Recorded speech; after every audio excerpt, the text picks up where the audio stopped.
কি রে হজরত, আমি তোর নামে এসব কি শুনতাছি? তুই আবার আমার নামে কি শুনলি? তোর বোন জামাই আমার কাছে দুঃখ প্রকাশ করতেছে। আমার বোন জামাই আবার তোর কাছে কি দুঃখ প্রকাশ করে? তোর বোন জামার কাছ থেকে নাকি তুই 17,000 টাকা আনছস, 10,000 টাকা দিছস, আরো 7,000 টাকা এখনো দেশ নাই। কি রে, ওই কি তোর আপন মানুষ না? তোর বোন জামার সাথে তুই এরকম বাটপারি করতে পারলি? আমি যদি না শুনতাম তাহলে তো আমি কখনো বিশ্বাসই করতে পারতাম না।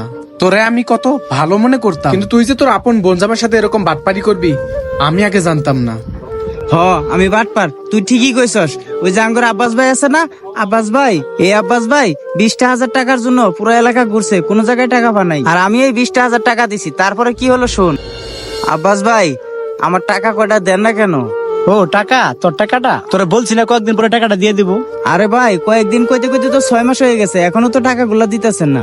দিব কয়েকদিন পর তোর টাকাটা দিয়ে দিব, একটু ঝামেলায় আছি তো। আরে ভাই আমি অত ঝামেলাটা আমি বুঝি না, আমার টাকা এখন দিবেন, কই থেকে দিবেন এটা আমি বুঝি না।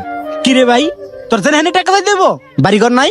যখন আমি বাসায় থাকি তখন তো আসস না টাকার লেগা, অন কাজে আসছি অন আসস টাকার লেগা। দেখ অন আমার কাজে ডিস্টার্ব করিস না, তুই এখন যা, পরে তোর টাকা দিব। ভাই আমার টাকাটা খুবই দরকার, দেওয়ার সময় তো আমি অনেক সুন্দর করে আপনাকে টাকাটা দিছি, এখন দেওয়ার সময় আপনি এরকম করতেছেন কেন? আমার টাকাটা দিয়ে দেন, আমার টাকাটা খুবই দরকার। ভাই এত ঘোরাঘুরি করে না আমারে, আমার টাকাটা দিয়ে দেন। আরে বেটা জান দিয়ে যা যা যা যা যা, তোর টাকা দিব না, ঝামেলা পেছনে নিস যা।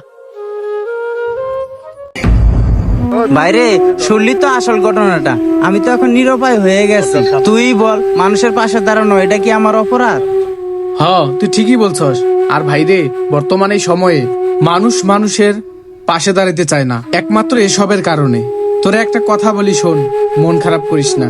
মন খারাপ করবো না কি করব? আমার বোন হসপিটালে ভর্তি, আমারও তো কষ্ট লাগে। থাক হজরত, আর কান্দিস না।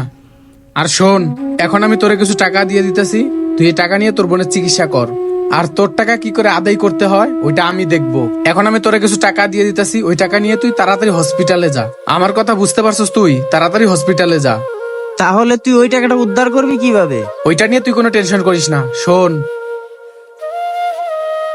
বুঝতে পারছস আমার কথা? এই বুদ্ধি খাটিয়ে আমি তোর টাকাটা তুলে দেব। এই যে আমি তোরে এখন টাকাগুলো দিলাম, এই টাকা সেই টাকা আমি সেটা আদায় করে দিলাম। এরপর থেকে মানুষের টাকা দেওয়ার আগে অন্তপক্ষে 100 বার ভেবেচিন্তে টাকা দিবি, তবে আরেকজনের কাছ থেকে ধার করে এনে টাকা দিবি না। বুঝতে পারছস? তাহলে তুই থাক, আমার কাজ আছে, আমি যাই। আচ্ছা গাইস, আমাদের সমাজে এরকম কিছু কিছু কাস্টমারকার লোক আছে যারা কিনা টাকা নেওয়ার সময় কত সুন্দর সুন্দর কথা বলে, কিন্তু টাকা দেওয়ার সময় তাদের পা ধরে সারাদিন বসে থাকলেও তারা টাকা দিতে চায় না। এরকম লোকদের সাথে এটাই করা উচিত। ভিডিওটি ভালো লাগলে like, comment, share. Thank you so much.